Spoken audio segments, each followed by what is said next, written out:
पहाटे पहाटेच आम्ही सर्वजण आहे ना रेडी झालतो. बॅगा बिगा तर रात्रीच भरून ठेवल्या होत्या. आम्ही निघालो आहोत बॅगा बिगा पॅकिंग करून ट्रिपसाठी. आता कुठं आम्ही निघालो आहोत ते तुम्हाला पुढे कळेलच व्हिडिओमध्ये. सकाळ सकाळ 5 वाजताच आम्ही निघालो आहोत.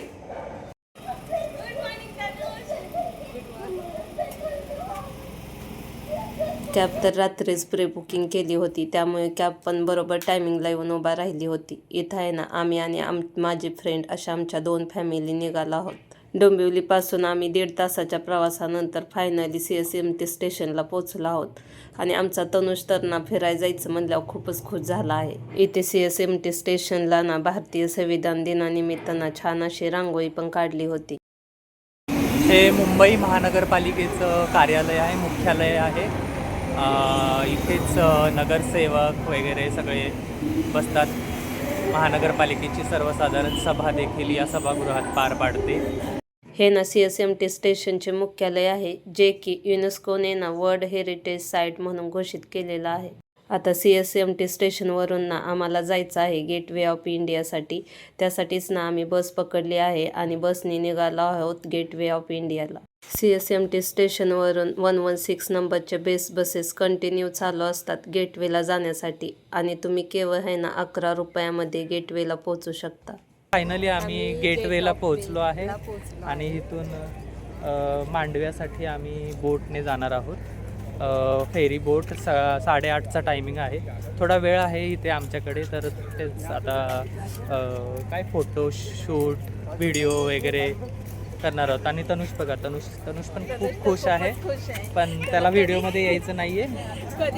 चला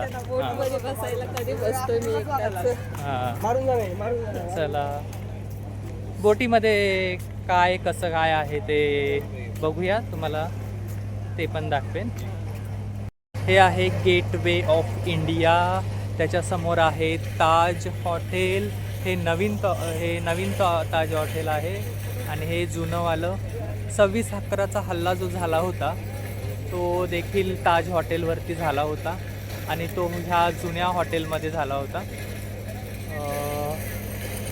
हे एक प्राईम लोकेशन आहे आणि आज इथे संविधान दिनानिमित्त एक कार्यक्रम आहे. त्याच्यामुळे ना पर्यटकांसाठी मला वाटतंय ना हे सर्व एरिया रेस्ट्रिक्ट केलेला आहे.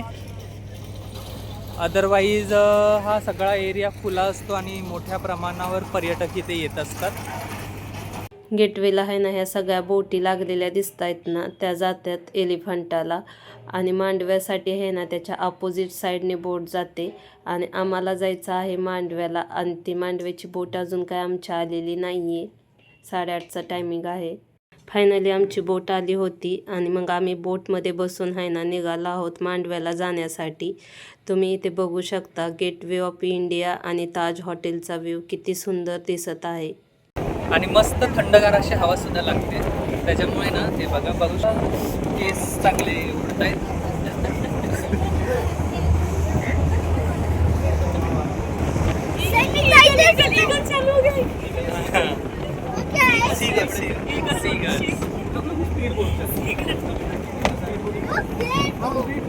चांगलं इकडे आता ऊन नाही लागत आहे.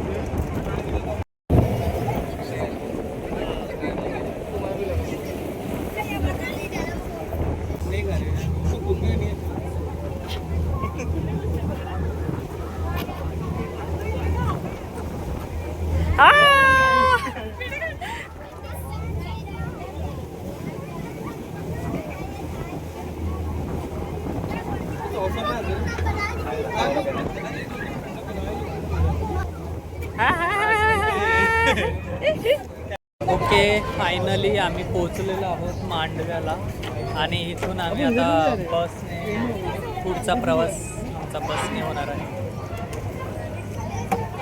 आता इथे पोहोचल्यानंतर ना बसला तर खूप गर्दी होती. दोन्ही पण बस अशा फुल होत्या. बोटतर्फे ह्या बस फ्री असतात ना, त्यामुळे अशी बसला गर्दी होती. आणि नंतर आहे ना बस 1 ते 2 तासांनी काहीतरी येणार होत्या. त्यामुळे एवढ्या वेळ मुलांना घेऊन थांबणं पण पॉसिबल नव्हतं. त्यामुळे आम्ही आपलं स्वतःची प्रायव्हेट व्हॅन केली आणि व्हॅननीच निघालो आहोत किम बीचकडे. शेवटी एकदाच आम्ही पोहोचलो होतो कॉटेजमध्ये.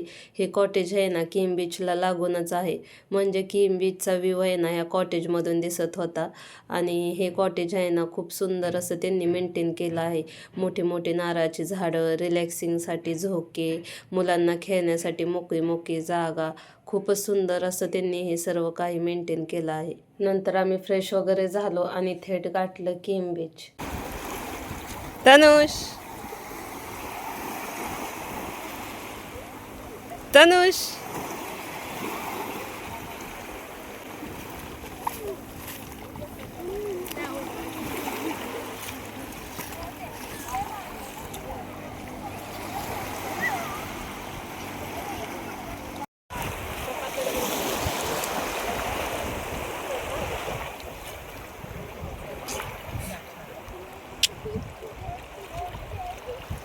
तनूसोबत आमची ही पहिलीच ट्रिप होती.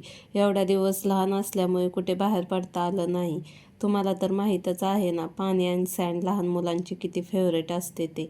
त्यामुळे तो इथे खूपच जास्त एन्जॉय करत होता.